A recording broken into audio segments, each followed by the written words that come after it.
Upcoming film Karsandas pay and યુઝની starcast promotion માટે ભરૂચની મુલાકાતે આવી હતી.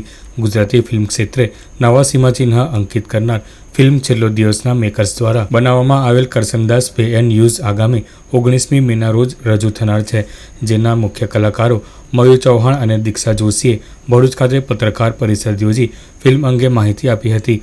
આ અનોખી ટોયલેટ લવ સ્ટોરી હોવાનું જણાવી લોકોને પસંદ પડશે તેમ તેઓએ જણાવ્યું હતું.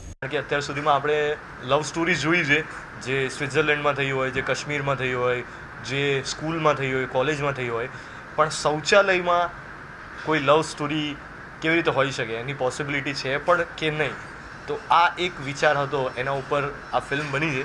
અને આખી લવ સ્ટોરીમાં મારા પાત્રનું નામ છે તિલોક અને દીક્ષાના પાત્રનું નામ છે જયા, અને એ બંનેની લવ સ્ટોરી છે. અને આમાં અમે ભાષા પણ બહુ જ અલગ વાપરી છે, તળપદી ભાષા છે. અને આ ફિલ્મ એવી પણ નથી કે અર્બન ફિલ્મ છે અને રૂરલ ફિલ્મ છે.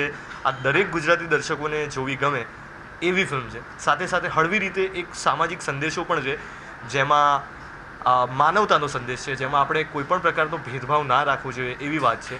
જેમાં આપણે જાતિ, ધર્મ કે કોઈ પણ કામને લઈને લોકોને નાના કે મોટા ગણતા હોઈએ છીએ, એવું આપણે ના કરવું જોઈએ. એવો એક બહુ હળવી રીતે કહેવાયેલો સંદેશ છે. તો એક ગુજરાતી તરીકે મને બહુ ગૌરવ છે કે આ ફિલ્મ સાથે હું સંકળાયેલો છું. પાત્રનું નામ જયા છે અને જયા એક કચરોને પોતું કરતી એક છોકરી છે, જે એના ઘરમાં એ છે અને એના પપ્પા છે, આ બે લોકો જ કમાય છે.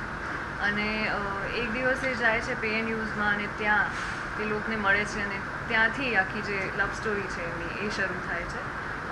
ફિલ્મમાં કોન્ફ્લિક્ટ જે છે એ પણ જયાના સાઈડથી આવે છે અને કેવી રીતે તિલોક જે જયાનો હીરો છે એ કેવી રીતે સોલ્વ કરે છે બધું, એ બેઝિકલી જયાની આખી સ્ટોરી છે.